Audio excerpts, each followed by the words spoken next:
बाबा साहब भीमराव अम्बेडकर जी ने 26 नवंबर 1949 को जो संविधान का ड्राफ्ट तैयार करके संविधान सभा को सौंपा था, इसे 26 जनवरी 1950 को भारत ने पूरे देश के अंदर लागू किया। पूरे देश यानी लागू किया जिस संविधान को, जी उस संविधान में कहीं भी सेकुलर और सोशलिस्ट शब्द नहीं है, प्रेम्बल में नहीं है, जी नहीं, मूल प्रति को अगर आप देखेंगे जी कहीं नहीं है। यह शब्द,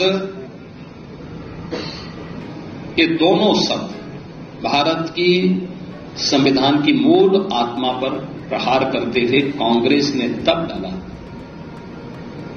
जब देश के अंदर इमरजेंसी लागू थी।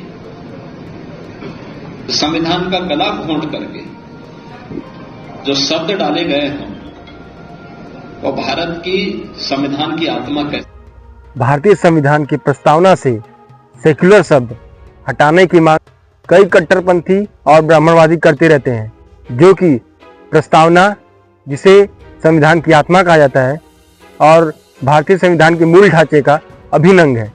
कुछ कट्टरपंथी ब्राह्मणवादी सेक्युलर शब्द का अर्थ सिर्फ धर्मनिरपेक्षता से करते हैं, जबकि भारतीय संविधान के मूल अधिकार में अनुच्छेद 14-15 में लिखा हुआ है कि सरकार या राज्य धर्म, जाति, नस्ल, क्षेत्र, निवास, लिंग आदि के आधार पर कोई भी भेदभाव अपने नागरिकों के साथ नहीं करेगी।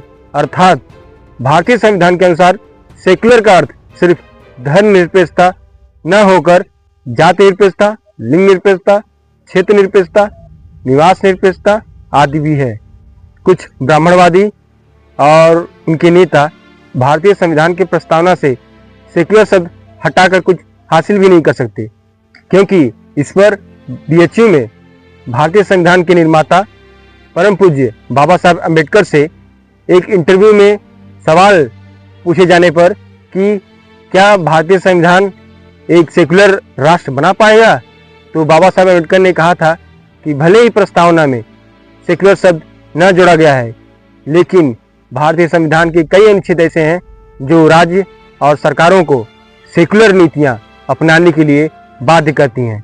ऐसे ही सुप्रीम कोर्ट ने SR Bommai versus union of India के मामले में फैसला देते हुए कहा था कि भारतीय संविधान पूरी तरह से सेक्युलर है अगर प्रस्तावना से सेक्युलर शब्द हटा दिया जाए तब भी।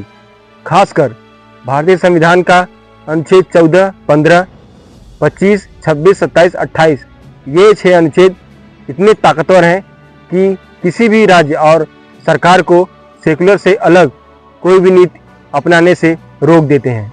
और अधिक जानकारी के लिए डिस्क्रिप्शन तथा कमेंट बॉक्स में दिए गए लिंक पर जाएं और वीडियो को पूरा देखें। वीडियो को लाइक और शेयर करें तथा चैनल को सब्सक्राइब कर कमेंट बॉक्स में अपने सवाल और सुझाव जरूर दें।